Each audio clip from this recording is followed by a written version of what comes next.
A while back, I got pulled into a security review for a customer support agent at a subscription company. It was good at its job, mostly answering billing questions and drafting replies for a human to send. It had 4 tools wired into it: read an account, draft a reply, issue a refund, and delete a record. Nobody in the room could tell me the last time anyone had used the refund tool or the delete tool. But every message a customer typed ran straight into that agent, and both tools were sitting right there, live. So one carefully worded message from a stranger could refund them or wipe a record. Every tool worked exactly as designed, and that was the whole problem. This episode is about integration, the part of an architecture that sounds like plumbing you draw last. It's the single largest slice of the professional exam, and it's where careful architects still fail the audit. So here is the question I want to answer by the end. When you connect an AI to your systems, which decision shows up in the security review, and how do you make it pass? It starts with learning to read a tool list a second way. At foundations level, a tool is a capability you give the model, and more tools means a more capable agent. At architect level, you learn to look at the same list and see it as a set of permissions. The agent will use any permission it has if the words in its window push it there, and you don't always control those words. So the question stops being, what can this agent do for us? It becomes, what could this agent do to us if someone else were writing its instructions? Because a capability the agent has is a capability an attacker can reach. That refund tool wasn't dangerous because it was buggy, it was dangerous because it existed and almost nobody needed it. And a bloated tool list has a second cost that has nothing to do with security. Every tool you wire in gets described to the model in full, its name and its schema on every single request. So a long tool list spends tokens before the user says a word, and it hands the model more wrong tools to grab by mistake. Which is why the professional move the first time you see a fat tool inventory is almost always subtraction. The principle underneath all of this has a name you already know from ordinary software. Least privilege, which just means grant the smallest set of permissions that still gets the job done and nothing more. The exam loves the sharp version of this, so hold on to it. When a tool is too dangerous, you remove the capability, you don't log around it. In my review, somebody suggested we add a confirmation step and log every refund, and that felt responsible in the moment. But a log just tells you the barn door was open after the horse is already gone. A tool the agent doesn't have is a tool an attacker can't reach. So we deleted the refund and delete tools from that agent completely, and it went back to the two it had always actually used. Least privilege has a quieter cousin the exam tests directly, and it's about identity, not just the tool list. Picture an agent that reads from an internal system using one shared account that can see everyone's records. The agent is helpful, so it happily fetches whatever any user asks for, including records that user was never allowed to see.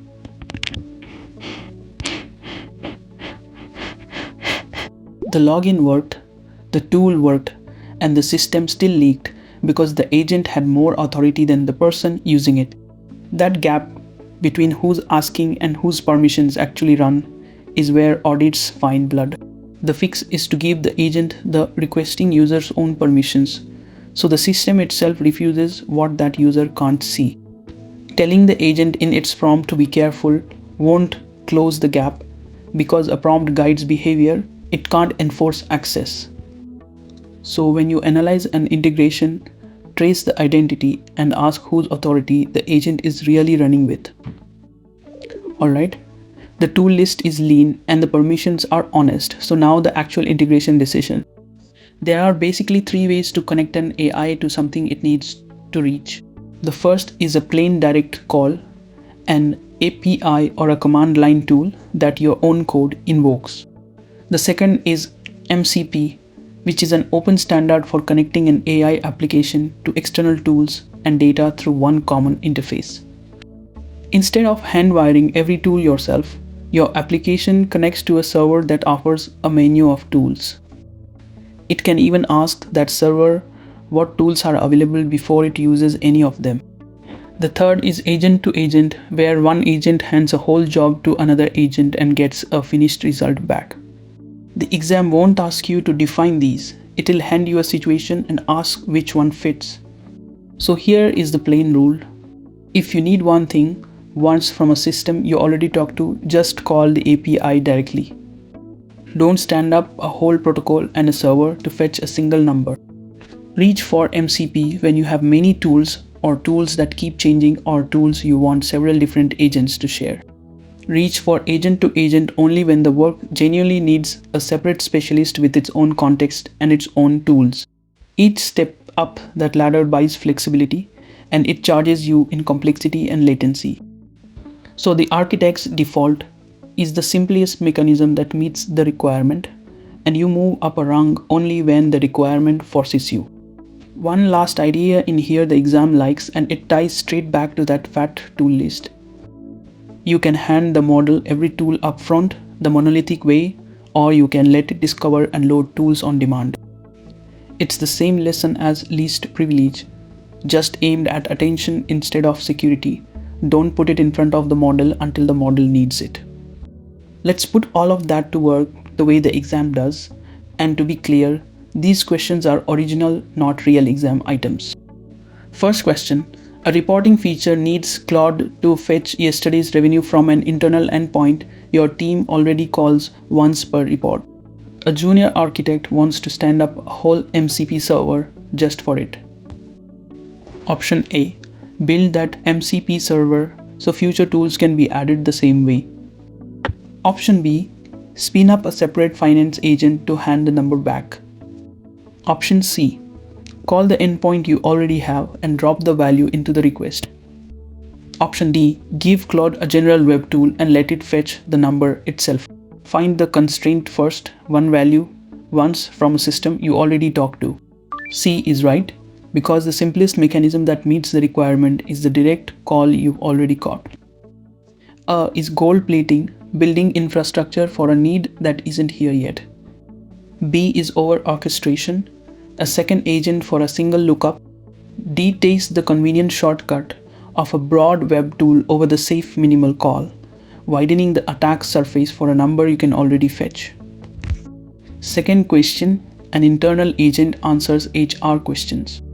It logs into the HR system with one shared account that can read every employee's records, and any employee can ask it anything. Option A. Add a system prompt telling the agent to refuse sensitive questions. Option B. Make the agent query on behalf of the person asking, so the system's own permissions apply. Option C. Log every question and record for a later audit. Option D. Upgrade to a bigger model that understands sensitivity better. The constraint is that the agent has more authority than the user, so the fix has to close that exact gap. B is right, because when the agent runs with the requester's identity, the system itself refuses what that person can't see. A is a prompt pretending to be a permission, and a prompt is guidance, not a guarantee. C is compliance theater, a tidy record of the leak instead of a wall against it. D reaches for a bigger model to solve a permissions problem, which no model size will ever fix. Last question. An agent is wired to a handful of servers, exposing dozens of tools. Latency and cost are climbing. It sometimes picks the wrong tool, and a stakeholder suggests a bigger context window. Option A. Trim the tools to what the workflow needs and load the rest only when a task calls for them. Option B. Raise the context window so every tool definition fits without truncation. Option C. Merge the servers into one connection. Option D. Add a routing agent to pick a server each turn. The constraint is too many tools in front of the model at once, so the fix has to shrink what the model sees. A is right, that's least privilege and progressive discovery working together. B is scale standing in for strategy, paying for a bigger window to hold a mess you should be cleaning up. C fixes the wrong layer, since the pain is tool count, not connection count. debolts another agent and its cost on top of the real problem instead of removing it. So back to the question from the start. When you connect an AI to your systems, the decision that shows up in the audit is about capability, which tools exist and whose permissions they run with. Make the tool least lean, give the agent the least privilege that still does the job, and pick the simplest way to connect that meets the need. That's the whole move at Architect Altitude. Find the constraint, name the principle, pick the option that breaks nothing. There is one integration we didn't touch today, where the AI reaches into a whole pile of documents to pull back the single passage that answers a question. That's retrieval. The topic Foundations wasn't allowed to teach you, so it's where we go next.